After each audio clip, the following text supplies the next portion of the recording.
Me urdhër të kryetares së Bashkisë së Vlorës Brunilda Mersini, bizneset dhe subjektet e ndërtimit në kuadër të garantimit të mbarvajtjes së sezonit turistik veror 2026 do të zbatojnë disa masa të veçanta për kufizimin e qarkullimit të mjeteve të rënda dhe disiplinimin e aktiviteteve të ndërtimit. Periudha e zbatimit të këtij urdhri është 5 qershor deri më 15 shtator 2026. Urdhri parashikon të pezullohen përkohësisht punimet e ndërtimit në zonat urbane dhe turistike të Bashkisë së Vlorës, përfshi qytetin e Vlorës, Lungomare, Skel, Ujin e Ftohtë, plazhin e Vjetër, Radhimën, Orikumin, Jonufrën, Nartën, Zvërnecin dhe akset kryesore turistike.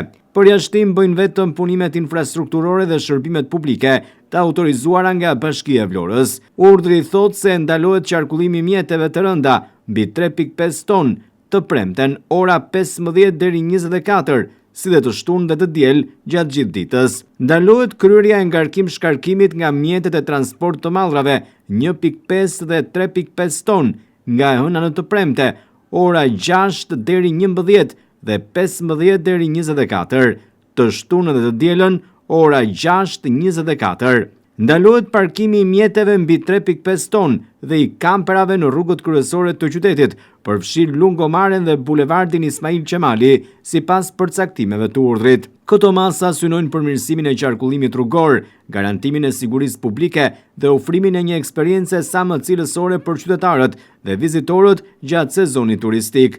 Bashkia e Vlorës fton të gjitha subjektet dhe qytetarët që të respektojnë rregullat e përcaktuara.